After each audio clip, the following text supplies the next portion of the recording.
Assalamualaikum warahmatullahi wabarakatuh.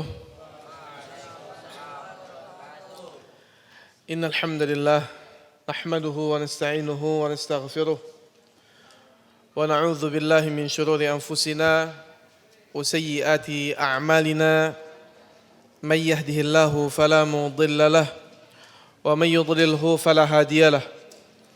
Asyhadu an la ilaha illallah wahdahu la syarika lahu وأشهد أن محمدا عبده ورسوله قال الله تعالى في كتابه الكريم يا أيها الذين آمنوا اتقوا الله حق تقاته ولا تموتن إلا وأنتم مسلمون يا أيها الذين آمنوا اتقوا الله وقولوا قولا سديدا يصلح لكم أعمالكم ويغفر لكم ذنوبكم ومن يطع الله ورسوله فقد فاز فوزا عظيما أما بعد فإن أصدق الحديث كتاب الله وخير هدي محمد صلى الله عليه وسلم وشر الأمور محدثاتها فإن كل محدثة في الدين بدعة وكل بدعة ضلالة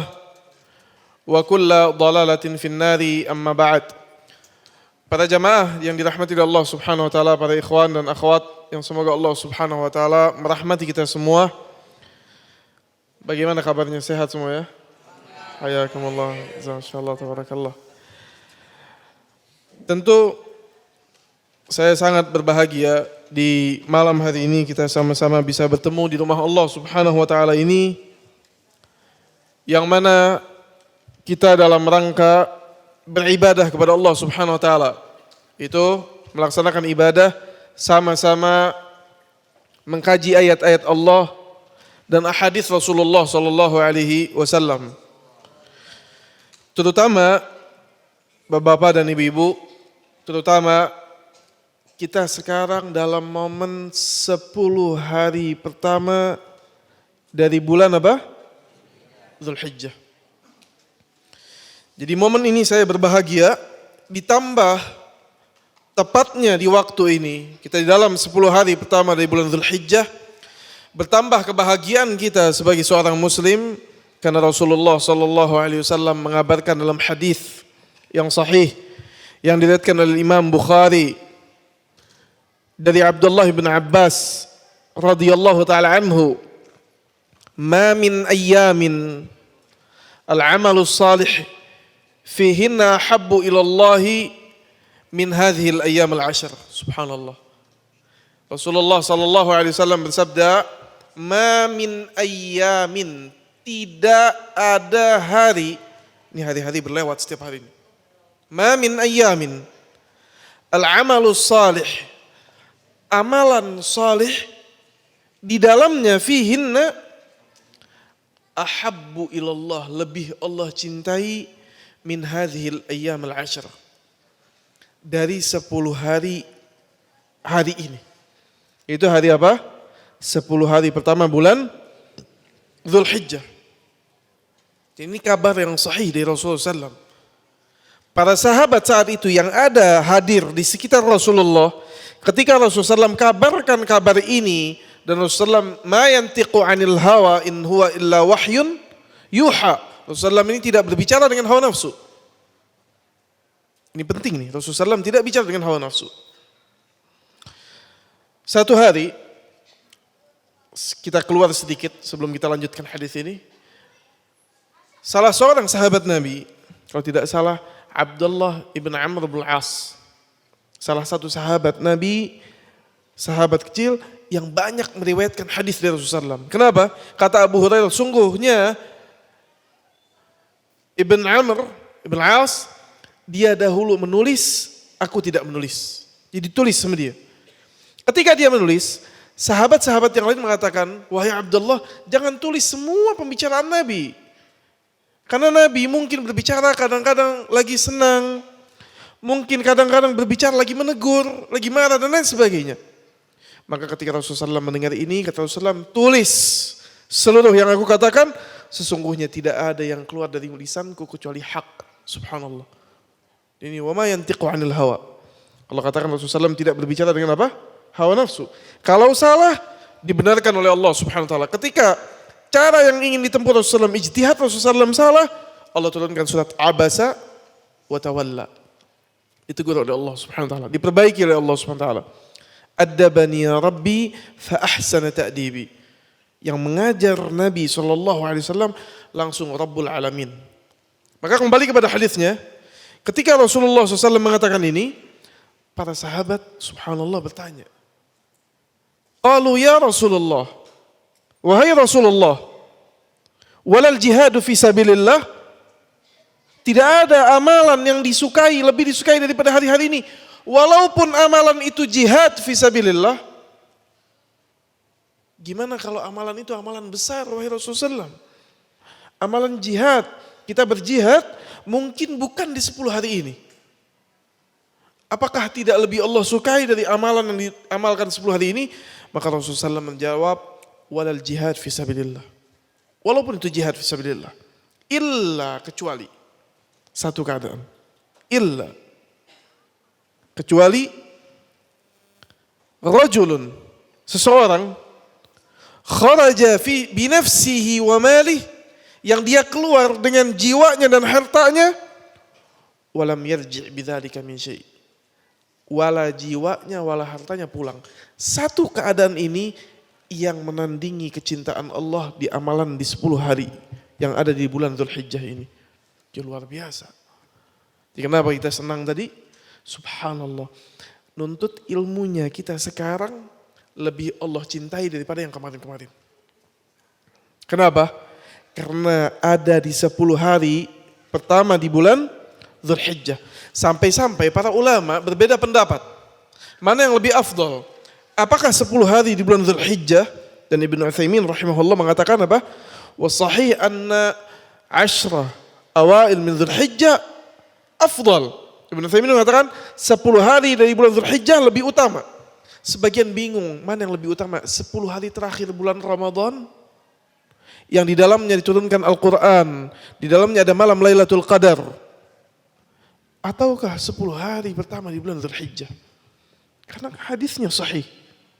Kalau 10 hari terakhir di bulan Ramadan, hampir semua kaum muslimin tahu keutamaannya.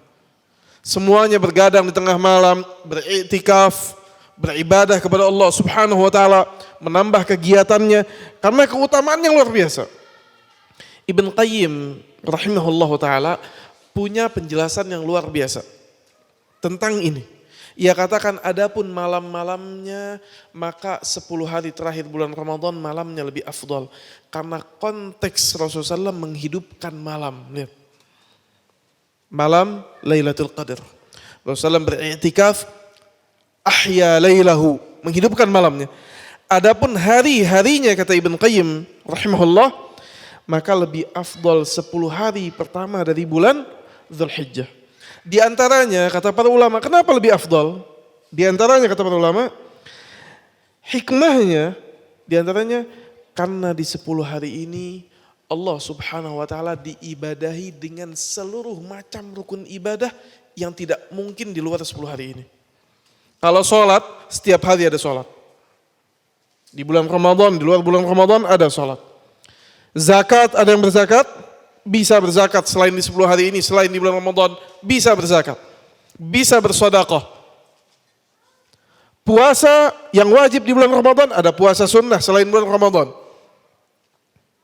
Tapi haji, gak ada. Gak ada haji kecuali di 10 hari pertama di bulan Dzulhijjah. Karena Rasulullah SAW mengatakan Al-Hajju Arafah. Haji Arafah. Mungkin di Saudi Arabia, kalau yang berhaji dulu tahu.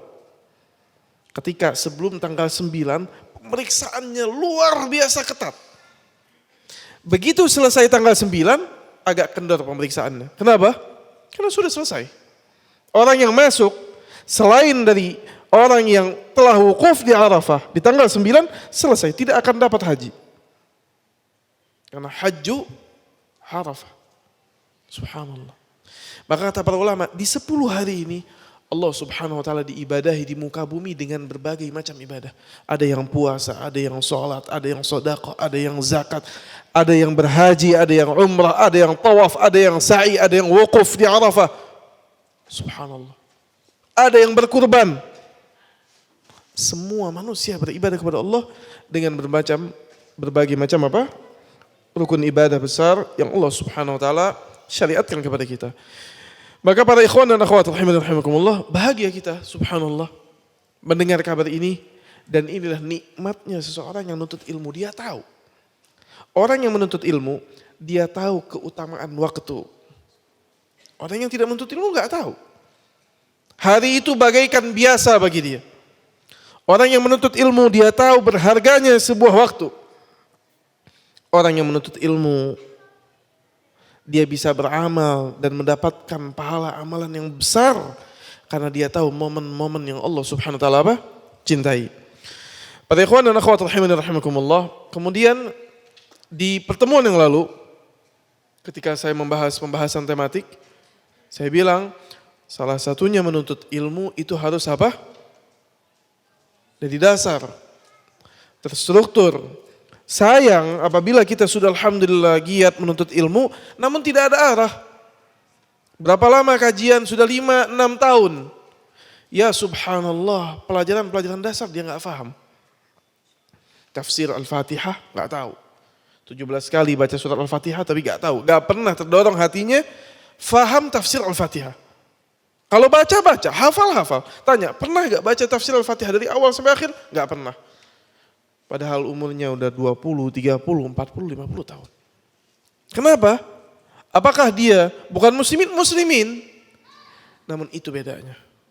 Ketika dia terlahir dalam Islam, belum tentu dia mempelajari Islam dari dasarnya. Sedangkan orang yang datang masuk ke dalam Islam, dia pelajari Islam dari dasarnya. Dan beginilah Rasulullah SAW mendidik apa? Para sahabatnya. Maka ketika dari dasarnya ditanamkan, dari dasarnya pondasinya ditanamkan, jadinya siapa? Bilal bin Abi Rabah. Jadinya Abu Bakar. Jadinya Umar, Uthman, Ali, dan berbagai sahabat lainnya. Kenapa? Karena mereka dari dasar yang kuat. Kita ibaratkan kalau nggak salah masjid ini ya. Kalau mau bangun masjid, ini masjidnya Masya Allah bagus. Ada TV-nya, ada AC-nya, ada kipasnya, ya. Mulai apa lagi, ada lemarinya, ada buku-bukunya. Cuma kalau pertama kali bangun masjid, yang dipikirin TV, AC, lemari, ambruk masjid ini. Pondasinya yang dipikir dulu. Sebagus apapun catnya, selengkap apapun isinya, kalau pondasinya nggak baik, mungkin berdiri. Tapi kalau digoncang sedikit apa? Goyang. Dan ini kata Syekhul Islam Ibn Taimiyah rahimahullah, kebanyakan kaum muslimin yang mereka berlandaskan di atas Islam tanpa mempelajari, mengimani dari dasar, muslimin asal jangan kena ujian. Asalkan jangan kena musibah. Begitu kena ujian, begitu kena musibah, goyang imannya. Kenapa? Dasarnya tidak pernah dibangun. Makanya kaum muslimin, kita di Indonesia banyak negara kaum muslimin. Banyak yang muamalah riba, banyak. Yang muamalah riba itu yang ngomong la ilaha illallah dan sholatnya 5 waktu ke masjid. Dari kaum muslimin, banyak yang terjatuh kepada keperdukunan, banyak. Dari kaum muslimin, banyak yang meninggalkan sholat demi pekerjaan, banyak. Kenapa? Mereka lahir dalam keadaan Islam, kata Syekhul Islam Taimiyah, terdidik di atas Islam, tapi tidak pernah belajar Islam. Muslimin tahu Tuhannya Allah, Nabinya Muhammad sallallahu alaihi wasallam, Al-Quran, wahyu Allah, wajib dibela. 3 landasan ini pokok, gak boleh berubah, gak boleh berbeda. Tanya syarat la ilaha illallah, diam. Berikan dia ujian, rezeki mungkin disempitkan, cari yang haram. Bentrokkan hajatnya, kebutuhannya dengan Perintah Allah ditabrak perintah Allah. Kenapa? Pondasinya lemah. Jadi nggak salah. Yang salah apa? Mempelajari Islam yang salah.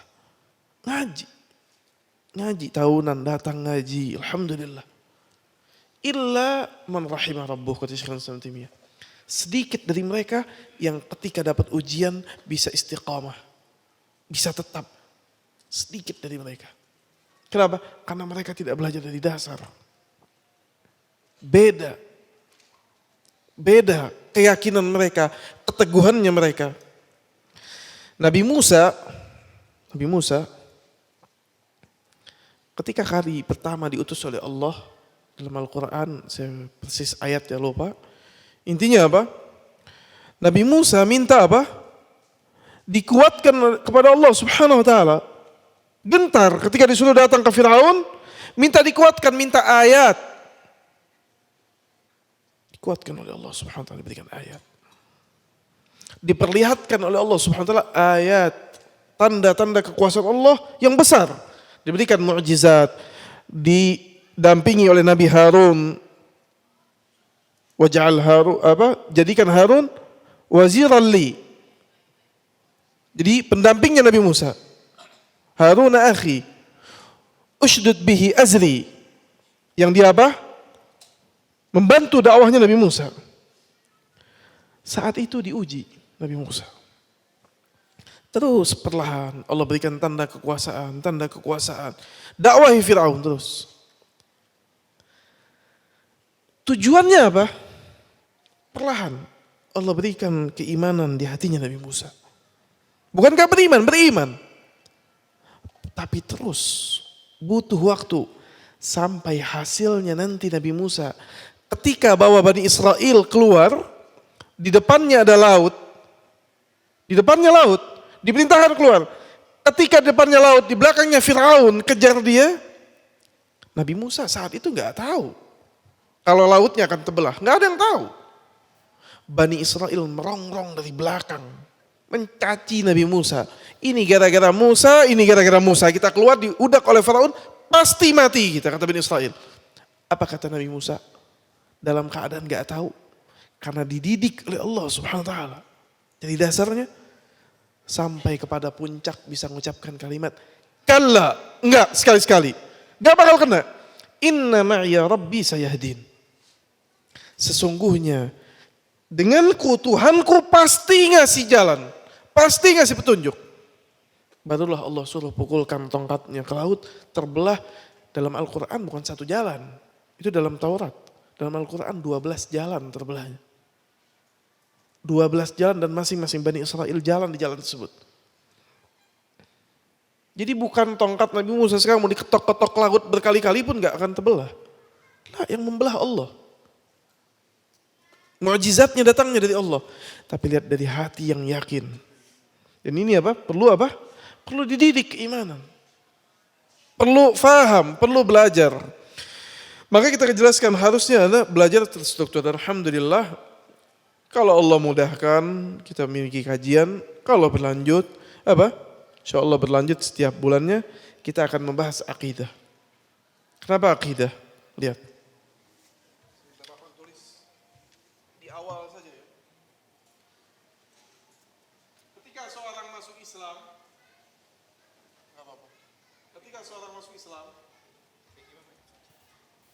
paling tidak yang menggambarkan seseorang Islam ini apa? Rukun iman, betul ya? Rukun Islam dan apa?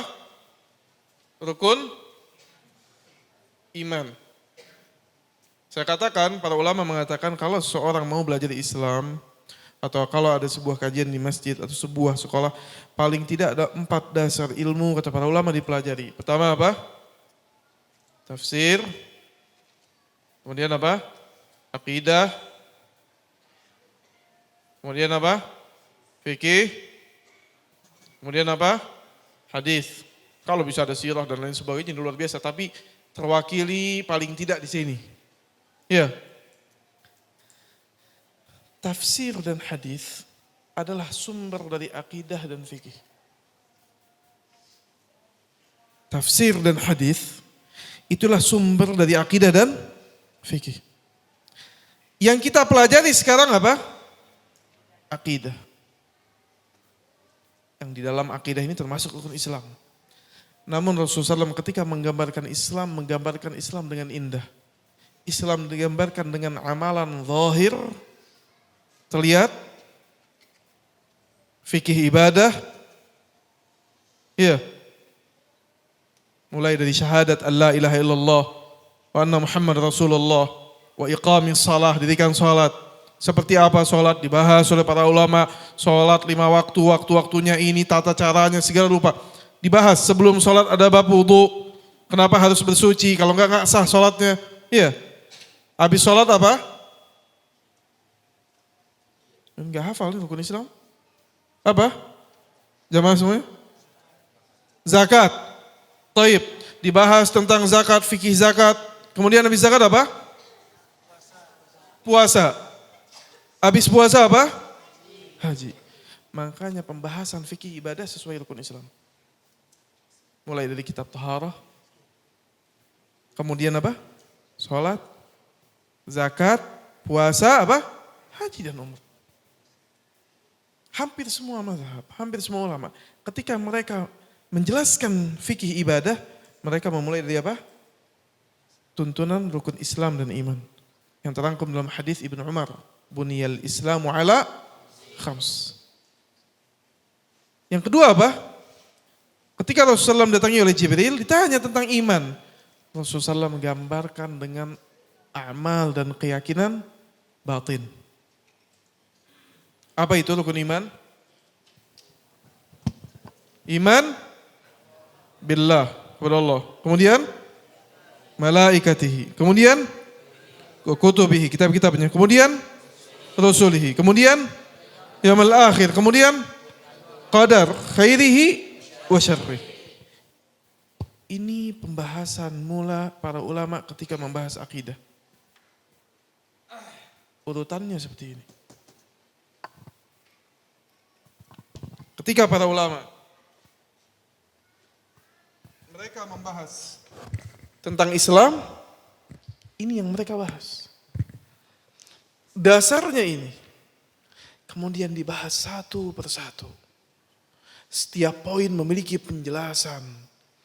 Setiap poin memiliki pemahaman.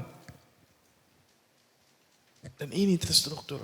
Kira-kira selama kajian bertahun-tahun membahasnya berurutan atau tidak?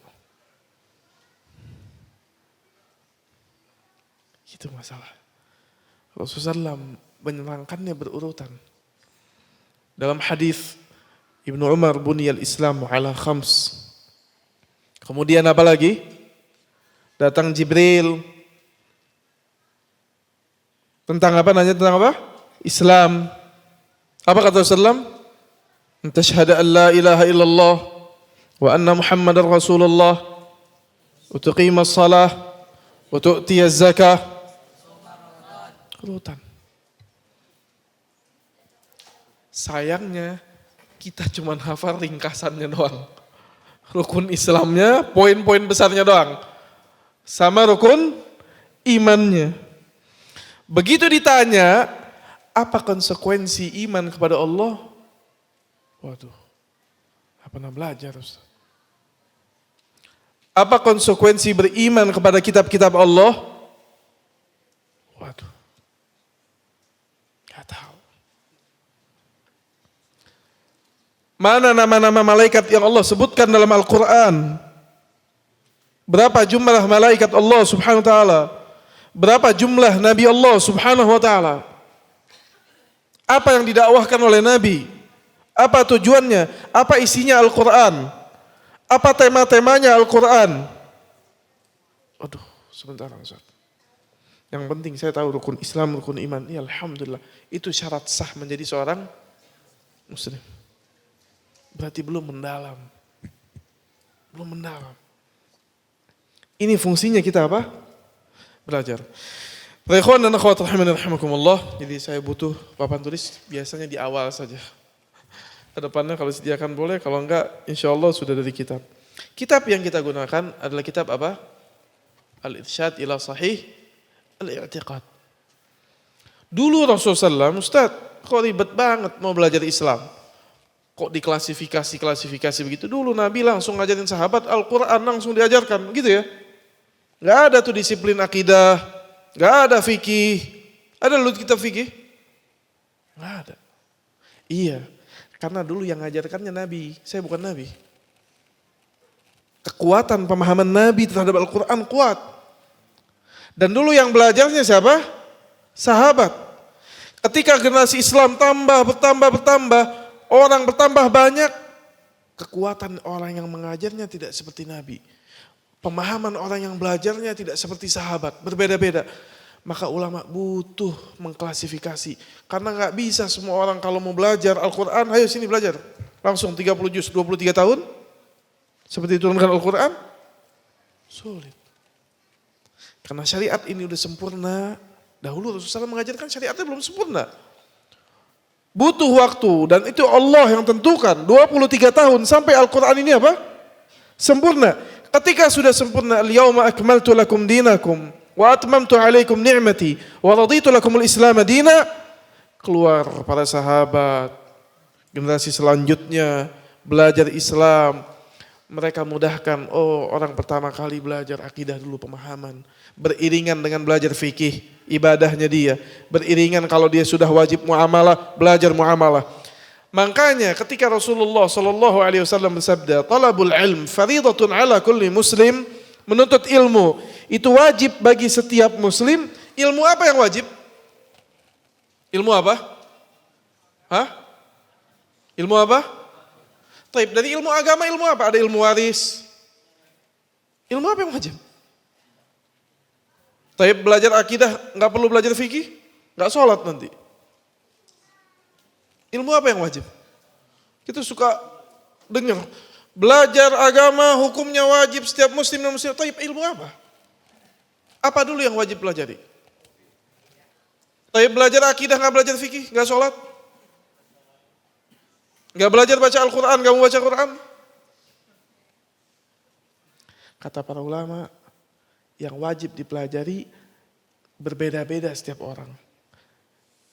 Ketika dia sudah wajib mengamalkan satu amalan, maka amalan itu sudah wajib dia pelajari. Kalau sekarang dia seorang muslim, sudah baligh, sudah berniaga, maka dia wajib belajar pondasi akidah Islam yang benar. Dia wajib belajar taharah yang benar untuk kebutuhan dia. Dia wajib belajar apa? Salat yang benar. Dia wajib belajar zakat dan dia wajib belajar fikih muamalah.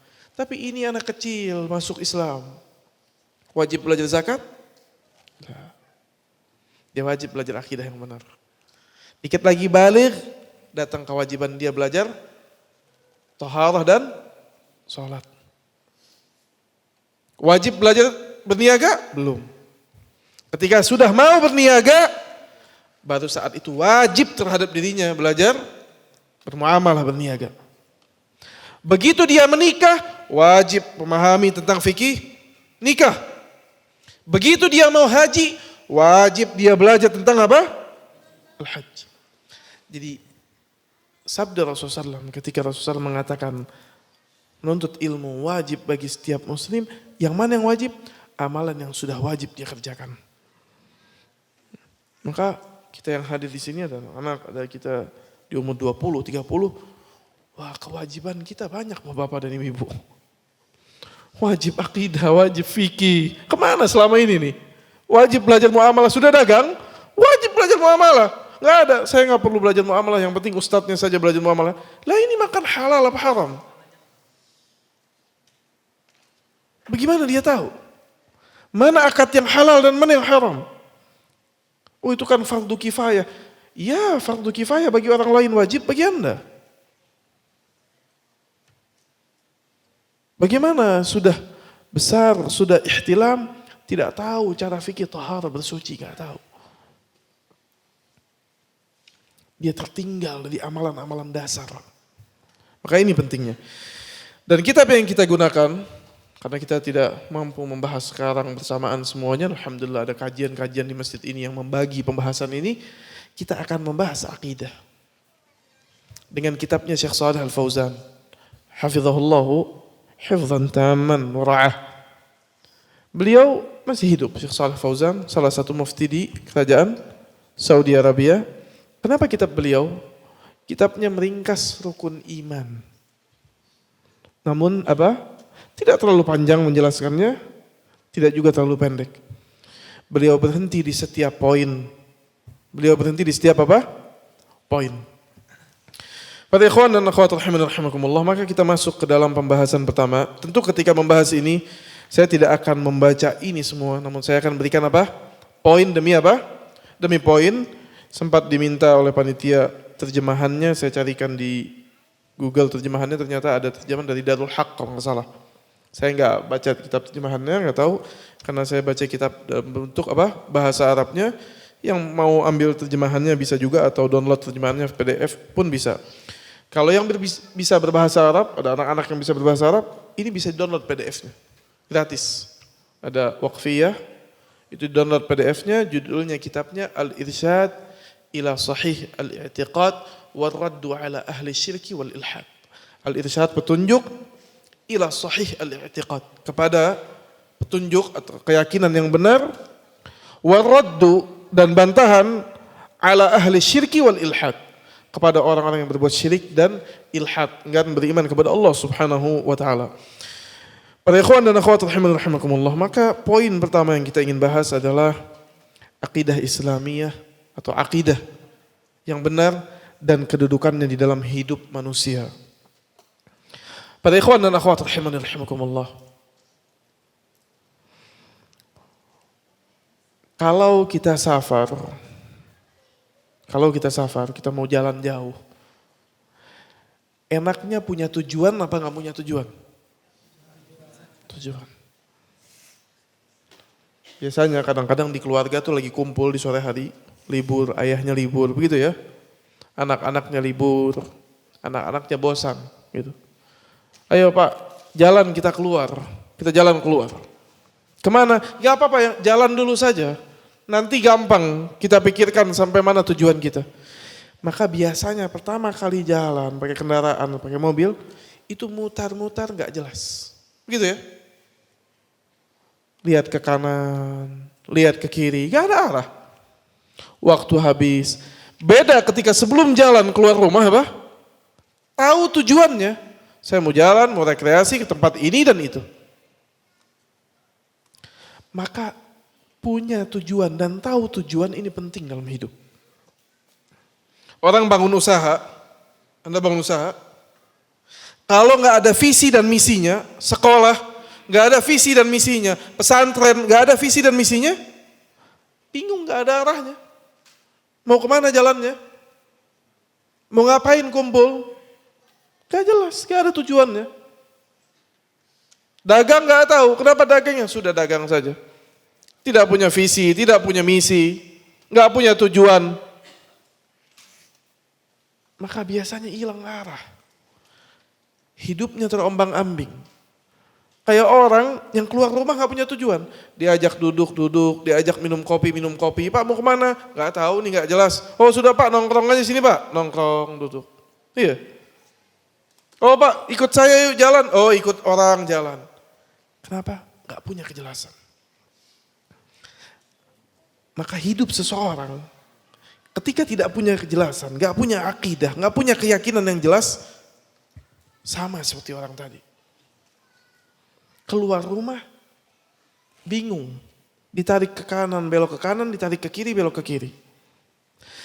Maka Syekh Shalih Fauzan hafizahullah ta'ala mengatakan, Al-aqidatul islamiyah hiya allati ba'athallahu biha rusulah. Aqidah Islamiyah, aqidah dalam bahasa Indonesia artinya apa? Keyakinan. Orang kalau nggak punya keyakinan, nggak punya prinsip, hilang arah dia. Al-aqidah al-islamiyah, aqidah Islamiyah, hiya allati ba'atsallahu biha rasulah.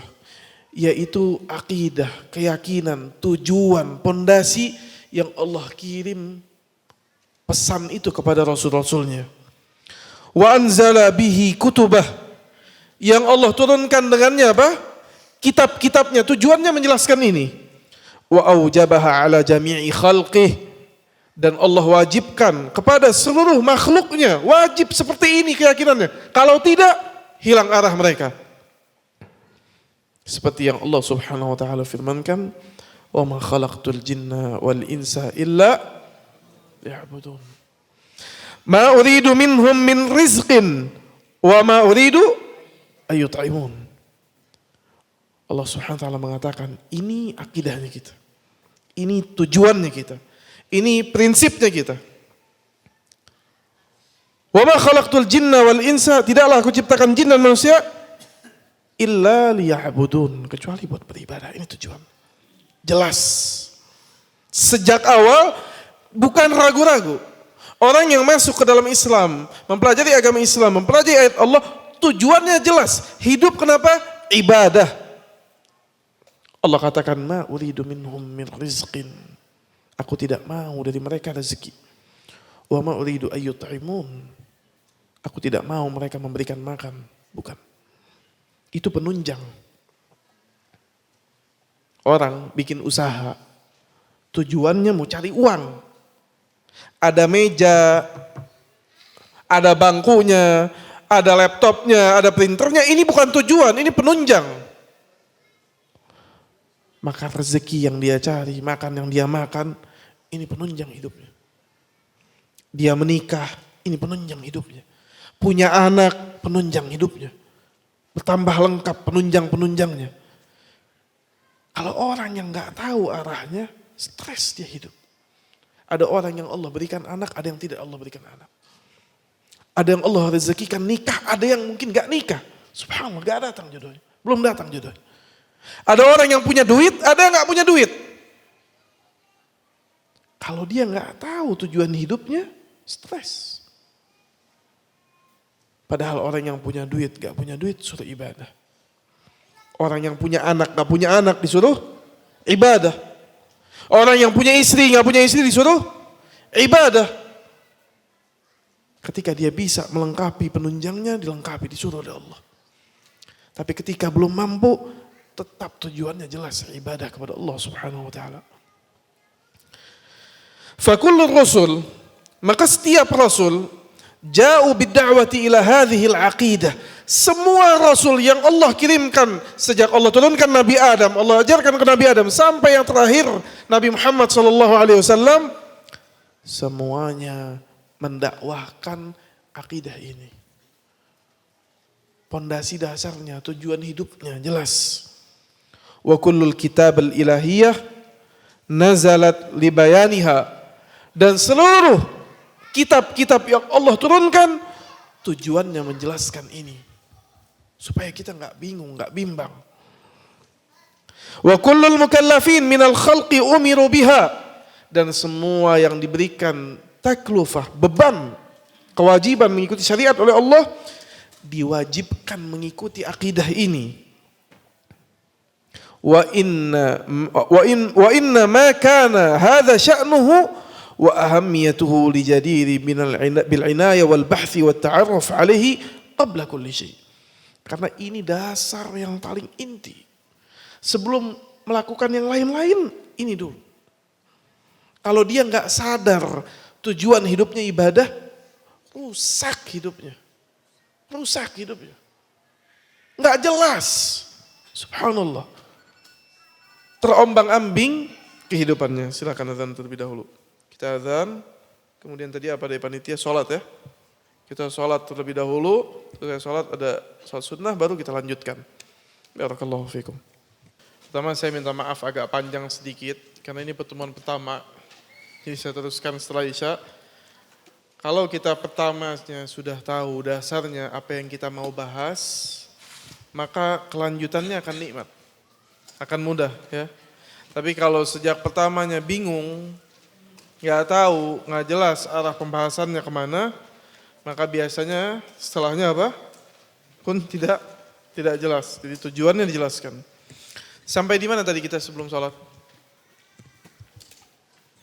Sampai di mana?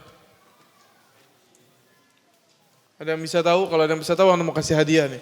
Kebetulan dari panitia tadi kita kasih buku. Fadhol. Apa tuh?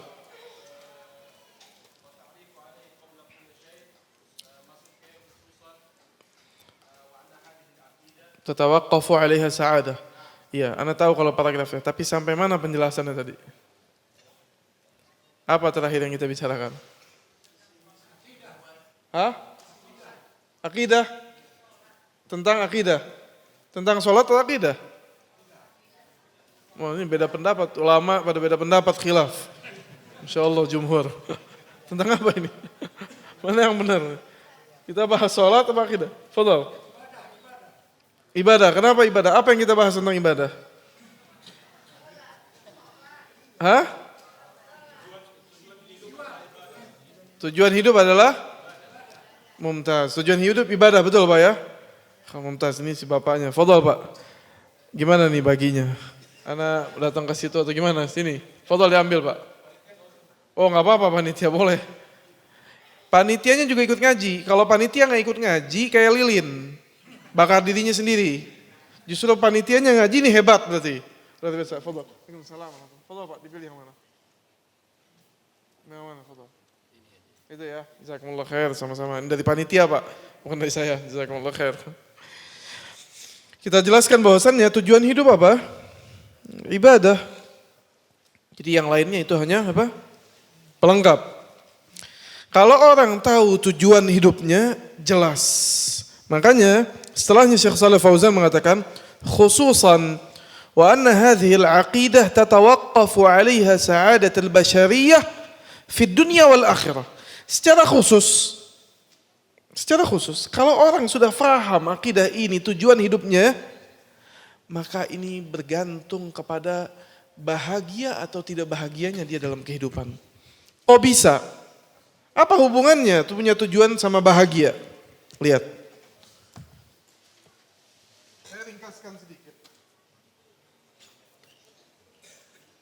Apa kaitannya ketika seseorang tahu tujuan hidupnya, bahagia atau sengsara? Mana menghapus ini menghapus ya.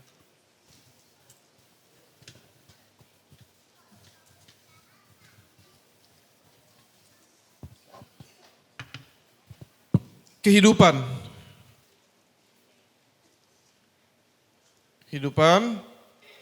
Ini kehidupan. Punya dua kemungkinan saja, nggak keluar dari dua kemungkinan.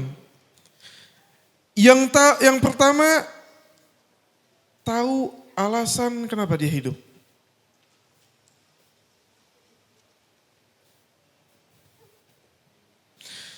Kalau orang sudah tahu alasan dia hidup,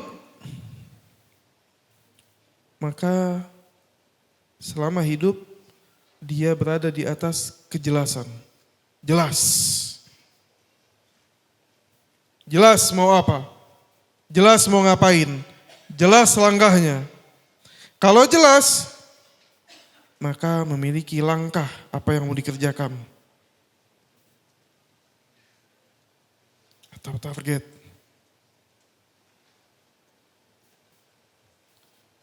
Kalau punya langkah dan target, hidupnya nyaman.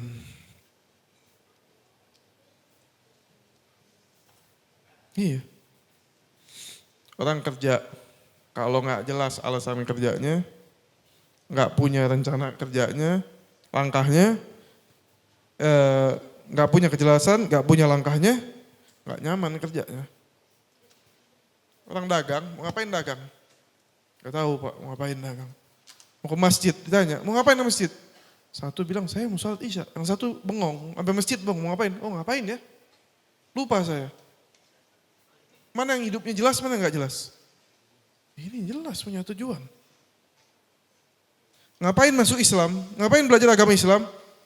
Ini agamanya benar. Kenapa belajar Islam? Gak tahu ya. Kenapa ya saya muslimin ya? Gak jelas. Kasihan. Sama seperti orang tadi keluar rumah mau jalan-jalan sama anaknya, gak tahu tujuannya. Akhirnya muter-muter 5 jam, sejam pertama enak. Sejam kedua mulai kesel anaknya berisik, diomelin anaknya. Dia ngomelin anaknya, istrinya marah. Subhanallah, tadinya tujuannya mau senang, pulang berantem sekeluarga. Begitu gak Bapak Ibu? Hati-hati jangan-jangan Bapak Ibu ada yang begitu. Kalau gak jelas, begitu. Orang kalau nggak jelas, rusak. Ini kemungkinan pertama. Jelas hidupnya, ibadah. Kalau sudah ibadah menggapai ridho Allah subhanahu wa ta'ala. Jelas, langkahnya apa? Jalankan syariat Allah. Nyaman hidupnya. Ridho terhadap takdir Allah. Kalau sulit, ya sudah musibah. Kalau senang, ya tahu, nggak terbuai. Makanya kata Rasulullah, ajaban li amri mu'min. Mengagungkan perkara seorang mukmin. Kalau dia susah, sabar. Kalau dia senang, apa? Syukur. Dua-duanya bagus. Jelas poinnya. Yang kedua, kemungkinannya nggak tahu alasan hidupnya. Nggak punya alasan hidup.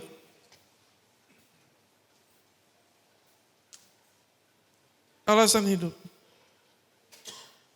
Akhirnya, karena dari kecil terdidiknya disuruh kerja, cari dunia, sampai mati kerja. Begitu mau mati, matanya kaget terbelalak.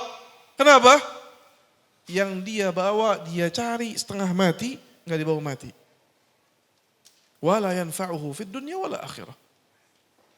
Beda kalau orang tahu tujuan hidupnya. Dia cari dunia buat menopang akhiratnya. Buat beribadah.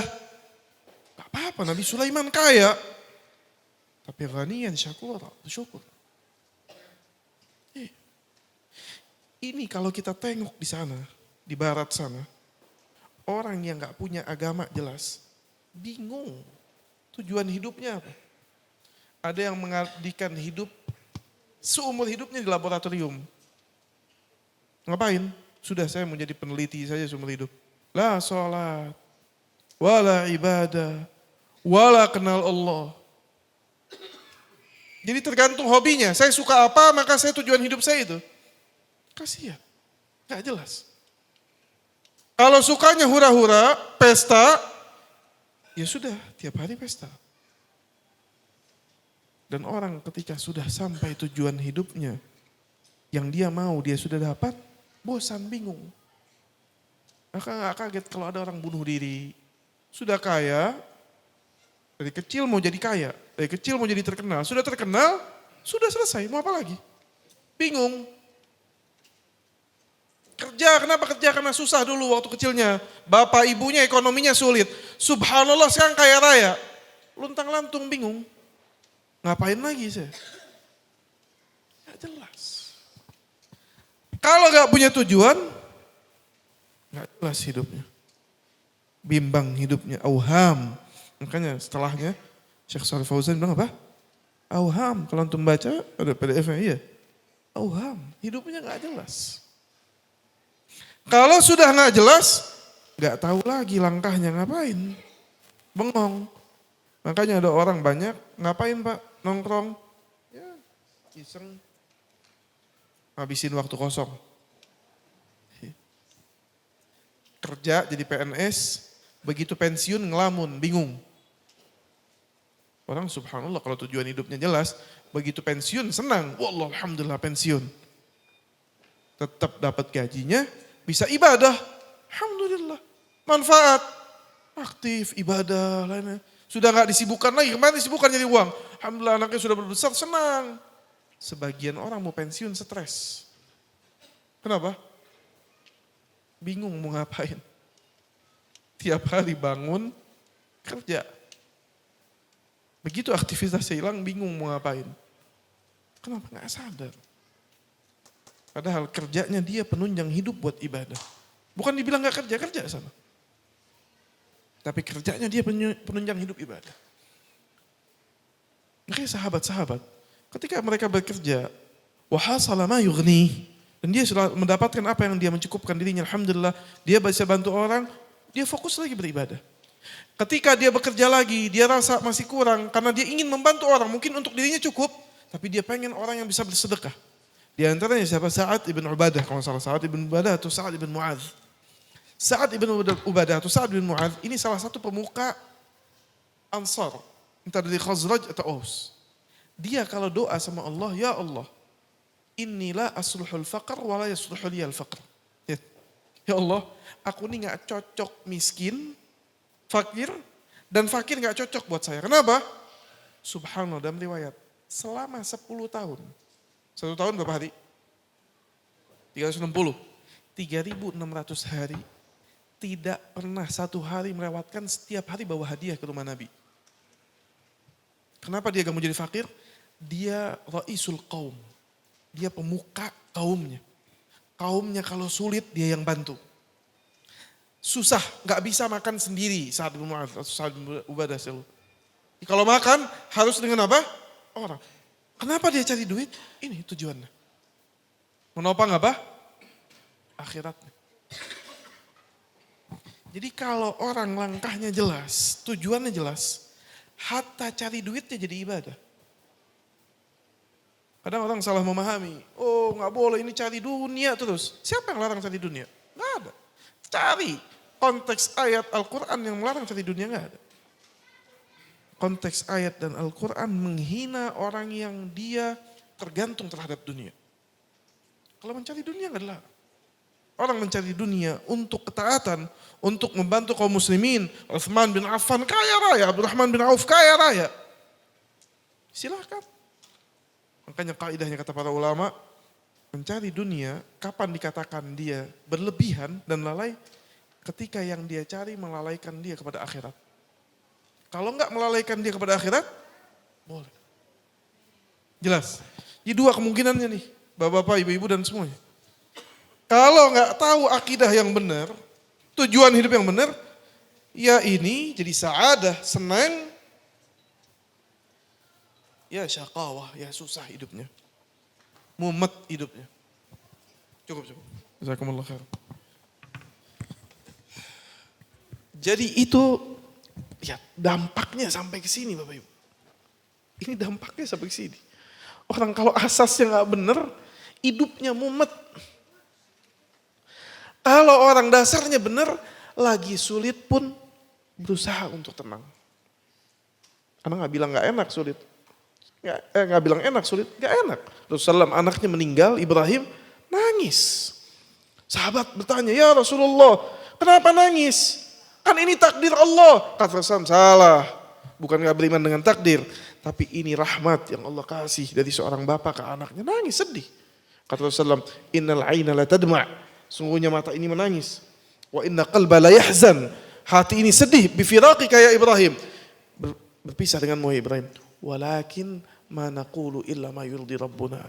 Akan tetapi mulut ini, lisan ini dan amalannya ini tidak akan berlaku kecuali apa yang Allah ridhai. Terima. Ini subhanallah. Kalau faham dari dasarnya enak. Makanya Syekh Shalih Fauzan setelah itu membawakan sebuah ayat dari Al-Quran surat Al-Baqarah ayat 256. A'udzubillahi minasyaitonir rajim. Faman yakfur bit-taghut wa yu'min billah faqad istamsaka bil 'urwatil wuthqa lam fisama laha. Apa artinya? Apa artinya? Siapa yang baca artinya? Yang bisa baca artinya dikasih hadiah. Apa artinya?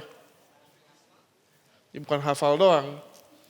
Al-Quran buat difahami. Turun buat dia apa? Difahami, bukan hafal aja. Siapa? Faman yakfur bit-taghut. Siapa yang berkufur kepada taghut? Jadi suruh kufur dulu sama taghut, sama selain Allah kufur. Jadi gak cukup beriman sama Allah aja. Kalau iman sama Allah tapi beriman kepada selain Allah, gak cukup. Kata Allah, faman yakfur bit-taghut. Yang dia kufur kepada selain Allah, taghut ini bukan hukum-hukum sembarangan, bukan. Ya. Taghut ini seluruh sesuatu yang disembah selain Allah dalam Al-Quran namanya apa? Taghut. Ma tajawaza bihil abd. Wa yu'min billah. Dan beriman kepada Allah, faqad istamsaka bil 'urwatil uthqa. Karena saya yang terjemahin buat saya hadiahnya gitu. Enggak. Jelas ya? Faqad istamsaka bil 'urwatil uthqa. Lam fisama laha. Adapun sebaliknya, kalau orang dia tidak punya kejelasan akidah dalam hidupnya atau mengambil keyakinan yang lain yang selain yang Allah jelaskan karena Allah yang menciptakan dia, fa innahu yakunu mutamassikan bil awham. Sesungguhnya dia berpegang kepada sesuatu yang enggak jelas. Wal batil, enggak ada kejelasan. Famadza ba'dal haqqi illa dhalal. Maka apa setelah perkara yang hak, yang jelas, kecuali sesat. Dhalal. Allah Subhanahu wa taala berfirman di dalam Al-Qur'an surat Al-Hajj ayat 62, "Dzalika bi anna Allaha huwal haqq wa anna ma yad'una min dunihi huwal batil wa anna Allaha huwal aliyyul kabir." Kata Allah Subhanahu wa taala, "Dzalika," karena itu, bi anna Allah, bahwasanya Allah huwal haqq, yang hak itu Allah. Wa anna ma yad'una min dunihi batil, yang diseru selain Allah adalah batil. Wa anna Allah huwal aliyyul kabir. Dan Allah Subhanahu wa taala Maha tinggi dan Maha besar. Maka terakhir kita tutup dengan apa itu makna akidah. Lihat diringkas, dengarkan kata Syekh Shalih Fauzan, makna akidah adalah ma yusaddiquhul abdu wa yadinu bihi. Akidah adalah apa yang dipercayai, yang diyakini oleh seorang hamba dan dijadikan agama oleh dia.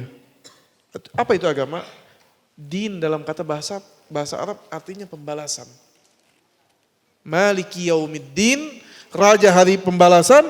Agama artinya pembalasan. Maksudnya apa? Orang yang beragama, dia yakin akan dibangkitkan oleh Allah dan dibalas amalannya. Maka akidah adalah sesuatu yang dia yakini, dia percayai dan dia jadikan agama. Dia tahu akan dibalas, dia mendapatkan balasan. Fa in kanat hadhihi al-aqidah muwafiqah lima ba'atsallahu bihi rusulah. Kalau seandainya keyakinan ini sesuai dengan apa yang Allah utus rasulnya, wa anzala bihi kutubah, dan sesuai apa yang Allah turunkan dalam kitab-kitabnya, fahiya aqidatun sahihatun salimah. Maka akidahnya, keyakinannya sahihah, benar, dan salimah, selamat. Tahsulu bihan najah, yang memberikan hasil kesuksesan di dalam kehidupan, terutama sukses dari azab Allah, karena Allah janjikan azab bagi orang yang apa? Tidak menjalankan akidah yang Allah tanamkan. Wa sa'adata fid dunya wal akhirah, kesenangan di dunia dan di akhirat. Wa in kanat hadhil aqidah, kalau seandainya keyakinan yang dia yakini itu mukhalifah, bertolak belakang, lima arsalallahu bihi rusulah. Ini lebih ramai yang di belakang dari speaker.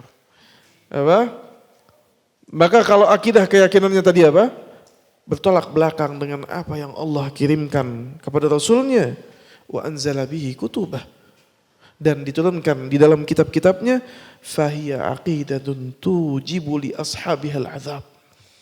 Maka keyakinan tadi, keyakinan yang mewajibkan kepada orang yang meyakininya azab, wasyaqa, dan kesengsaraan fid dunya wal akhirah. Subhanallah.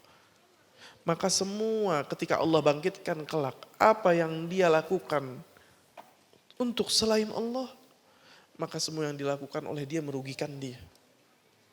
Cari uang, kalau dia enggak tujukan untuk membangun akhiratnya, wallah uangnya memberatkan dia.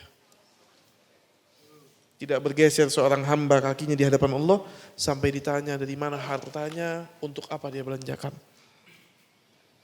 Dari mana kemana masa mudanya, untuk apa dia pakai. Kemana masa sehatnya, kemana masa luangnya, ditanya oleh Allah, enggak bergeser. Maka kalau itu digunakan untuk selain Allah, tidak lain kecuali memberatkan dia di hadapan Allah dan masuk ke dalam neraka Allah Subhanahu wa taala. Ikhwan rahimani rahimakumullah dan para akhwat, ini yang bisa kita sampaikan sampai di sini dulu. Insyaallah nanti kita lanjutkan di minggu depan dengan judul yang telah kita sampaikan kepada, atau di bulan depan ya, di jadwal yang depan kepada panitia. Juga kita akan membahas salah satunya dampak atau faidah atau peran ketika akidah selamat. Di antaranya menghapus dosa-dosa dan lain sebagainya. Wallahu ta'ala a'lam bishawab. Ada yang bertanya mungkin? Anda nggak tahu, buka tanya jawab gak biasanya? Ada tanya jawab? Ada ya? Silakan kalau ada. Yang bisa kita jawab, yang nggak bisa nanti dijawabnya, tanyakan ke ustaz yang lain. Oh, ada. Bismillahirrahmanirrahim. Assalamualaikum. Waalaikumsalam. Izin bertanya Ustadz, apakah boleh takbiran pada tanggal 1 Zulhijjah? Ini pertanyaannya beranak 3 ini. Apakah nyanyi tanpa alat musik boleh? Apakah air liur anjing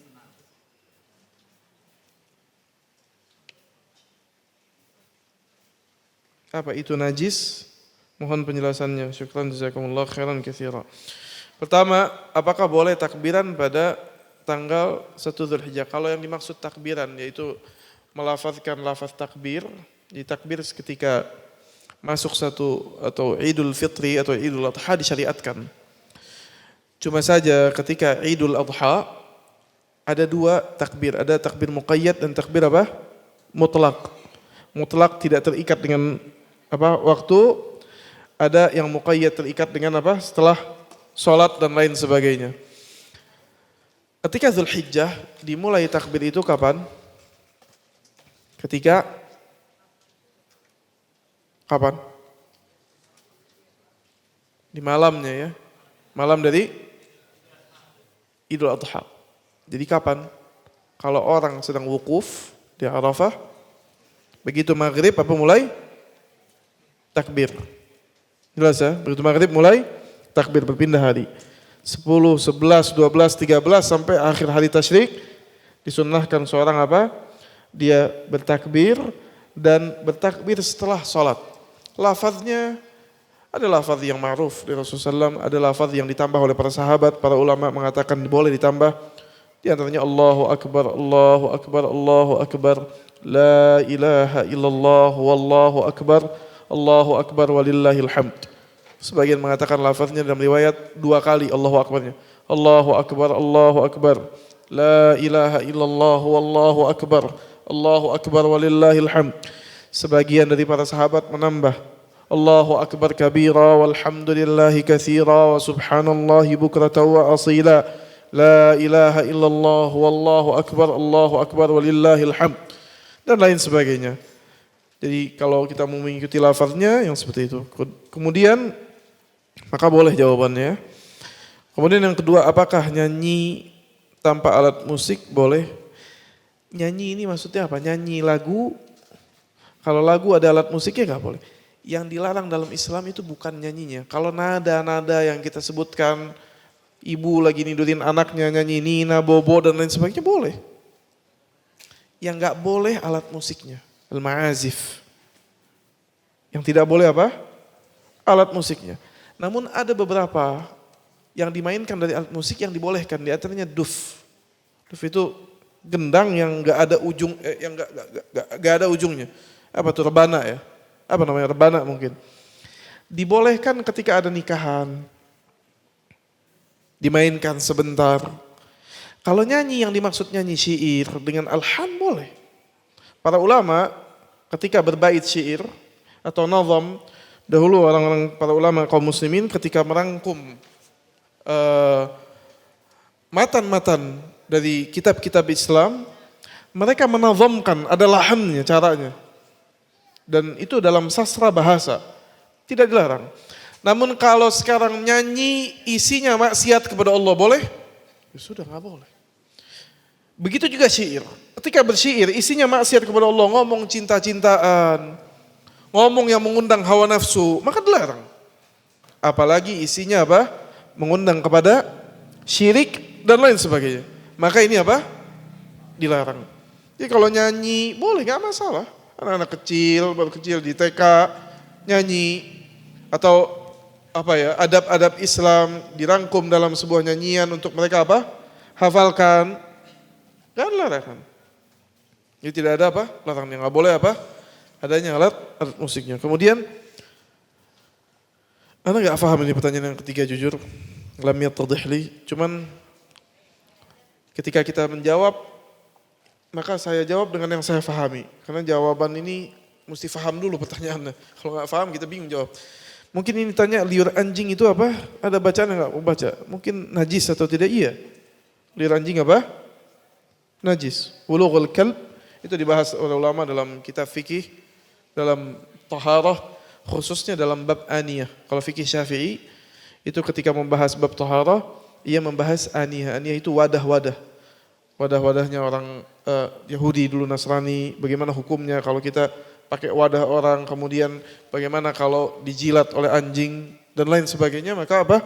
Ada tata caranya, dicuci 7 kali dan lain sebagainya. Wallahu a'lam. Kemudian yang selanjutnya, Fan Ustaz, apakah boleh sholat memakai perhiasan? Syukran. Kalau perempuan dia datang ke masjid gak boleh menampakkan perhiasan. Gak boleh. Hukum khusus bagi perempuan. Kalau laki-laki disuruh bawa perhiasan. Betul. Tahu bapak-bapak kalau ke masjid disuruh bawa perhiasan? Bukan di hadis, di ayat. Ya ayyuhalladzina amanu khudhu zinatakum inda kulli masjid. Wahai orang-orang yang beriman, suruh ambil laki-laki. Suruh ambil perhiasannya ke masjid. Pakai minyak wangi, pakai baju yang bagus, gak apa-apa. Kalau perempuan lah, kebalikannya gak boleh. Dalam riwayat hadis Rasulullah melarang perempuan pakai baju ngejreng, ya, pakai gelang kaki jalan bunyi kecrik-kecrik, ya, atau gelang keroncong pas takbir cereng bunyi. Nah ini gak boleh. Kenapa? Fitnah. Karena perempuan ini ketika keluar, ada orang yang melihat hawa nafsu lawan jenisnya, fitnah. Gak boleh. Jadi apa? Kalau perempuan gak boleh. Wallahu a'lam. Ada lagi yang lain? Sudah ada yang nguap, sudah cukup berarti. Udah kemalaman. Hatta Nabi juga habis Isya selesai, Ustaz. Baik, jazakumullah khair. Saya rasa cukup. Kita tutup dengan doa kafaratul majlis. Subhanakallahumma bihamdik. Asyhadu an la ilaha illa anta astaghfiruka wa atubu ilaih. Assalamualaikum warahmatullahi wabarakatuh.